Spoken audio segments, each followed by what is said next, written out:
За та бүхэнд энэ өдрийн мэнд хүргэе. За тэгээд энэ тамхины хяналтыг сайжруулахдаа холбогдуулж оруулж ирсэн энэ асуудлыг бол хуулийнхын хүрээнд дэмжиж байгаа. За тэгээд энэ ажлын хэсэгт бол бас баярлалаа гэдгийг илэрхийлж байна. За тэгээд бид нэр өөрсдөө маш цөөхүүлэн ард түмэн 3 сая 500 мянган хүнтэй. Тэгээд тэрийг бид нэр одоо нэг 500 м ч бай 50 м ч бай заавал тамхи зарж иж амжиргаагаа залгуулах шаардлага байхгүй гэж үзэж байгаа. Тамхи зарахгүйгээр бид нар амжиргаа одоо явахгүй байна гэдэг бол энэ өрөөсгөл ойлголтоо. Бид нэр одоо энэ электрон тамхи гэдэг энэ технологи суурилсан шинэ хорыг 2-3 жилийн өмнө 4700 оруулж ирдэг гэсэн бол одоо бүр саяар яригддаг болсон.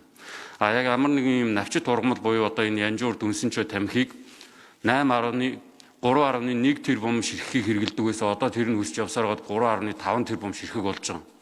Бид нар хойч ирээдүгөө хамгаалахын тулд өнөөдөр энэ хуулийг бүр тас хойрох чиглэлд нь батлах ёстой. Яг тойрогт очиж ажиллаад Баянгар аймаг, Үр хангай аймаг, Ар хангай аймагт очиод ажиллахад ээжүүд, эмэгтэйчүүд тэр дундаа яг хэлж байгаа. Хүүхдүүдтэй өдөр тутамдаа тулж ажиллаж байгаа хүмүүс бол энэ тамхины асуудлыг тэр чигт нь хойрж өгөөч л гэдэг ийм хүсэлтийг илэрхийлж байгаа.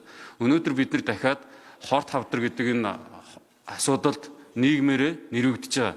Энэ нэрвэгдэж байгаа асуудал дээр яг хорт хавдрын тусаад үхэл амьдралын зааг дээр ирэхэд энэ тамхи гэдэг хорноос маш их салах ёстой байсан гэдгээ ухаараад маргааш нь байна ингээл хорвоогийн мөнх хүсийг үзүүлэх юмд заавал бид нар энэ хилэлцүүлэг хийгээд бид нар 500 м-ээр 20, 50 м-ээр 20 годомж талбайд татъя гэдэг юмны тас эсрэг энэ хуулийг баталж бид нар ирээдүй хойж уу. За яг өнөөдөр татаад явж байгаа, өнөөдөр хэрэгжилж байгаа улсуудыг бол буруутгах аргагүй.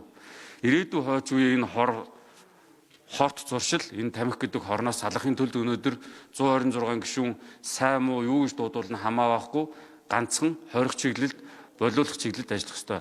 Эдийн засгийн аргаар дэмжиж буюу энэ татвар ноогдуулаад тамхиталтыг багасгах, энэ тамхиталтыг өдөрт 3 татдаг бол 1 татдаг, 1 татдаг бол бүр байхгүй болгох чиглэлд эдийн засгийн аргаар өнөөдөр дэмжих ёстой гэдэг ийм байр суурь илэрхийлж байгаа. Тэгээд энэ хуулийг дэмжиж үг хэлж байгаа. Баярлалаа.